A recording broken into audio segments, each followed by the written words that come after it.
What a freaking crowd. Yeah! I love this. Thank you so much. Thank you guys so much for having me here. And no creepy comments about Carrie anymore. Cut that shit out, okay? I have been racking my brain for the past few weeks trying to think of ways to talk about reason and being reasonable. It turns out it's not a simple subject. I am a very non-confrontational person. I am most of the time the very definition of a reasonable man. I don't like telling people things they don't want to hear. I want people to get along. I want people to like me.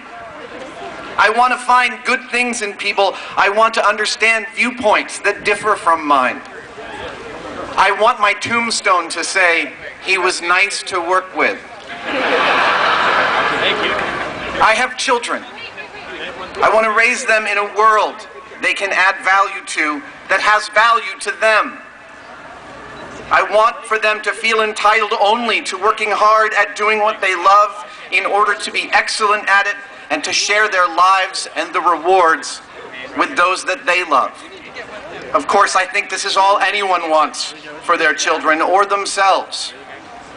I try and inculcate them with a sense of logic about the world, which means most of the time I'm pointing out things to them that are absurd and ridiculous as a counterpoint. And right now, there is plenty to point to.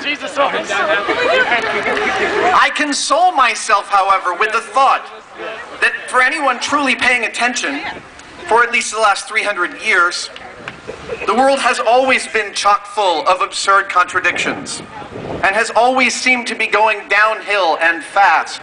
I get this when I read Thomas Jefferson, when I read Camus, when I read Vonnegut. I console myself with the remarkable advances in the sciences. I play a scientist on TV. I am in awe of those that do it for real.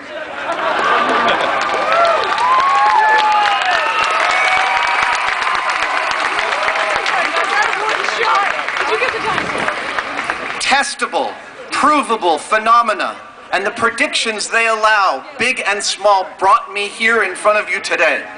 And they will take me back to my family when I am done.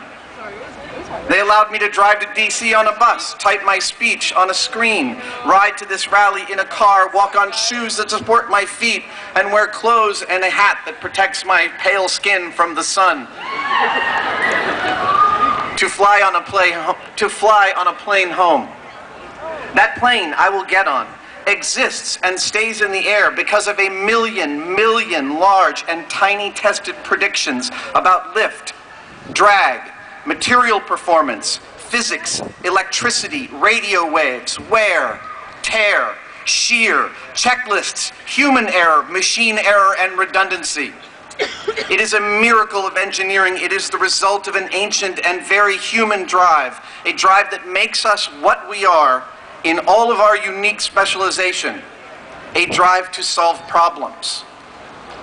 Many tens of thousands of people combined their collective genius to make an impossibly fast and efficient, thin, inflated bubble of aluminum so stable and secure that you'd have to fly for several thousand years before the odds gave you an even chance of being in an accident. Everything that we have that makes our lives possible exists because human beings have tested the things they found in their surroundings, made predictions based on those tests, and then improved upon them. This is reason, the human capacity to make sense of the world.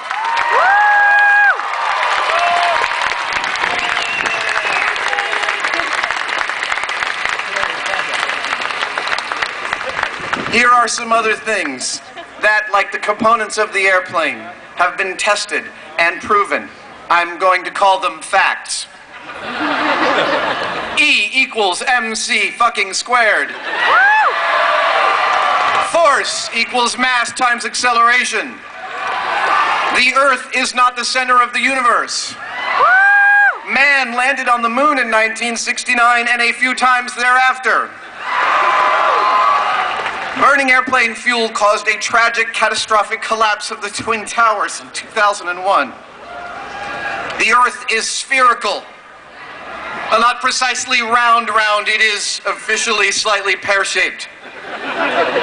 Human industry is causing a significant rise in the Earth's overall temperature. The Earth is over 4 billion years old. Evolution is literally a fact of life.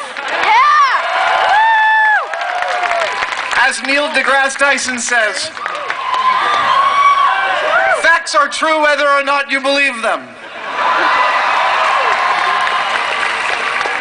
Now, here are some of my beliefs that are true to me. You cannot teach kids about sex by telling them not to have it. I believe that making drugs illegal is stupid and damaging to us as a people. I believe that if we take care of our surroundings, they will take care of us.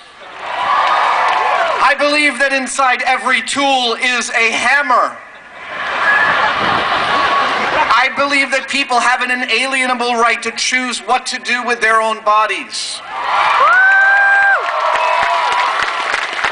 I believe that in a community it is our duty that we should take care of each other in times of need. I believe that if you tell people the truth and let them make decisions based on that, much of the time they'll make pretty good decisions, but not always. I believe that that which is detestable to you, you should not do to another. I believe that while not all people are essentially good, most are trying. I believe that rules do not make us moral. Loving each other makes us moral.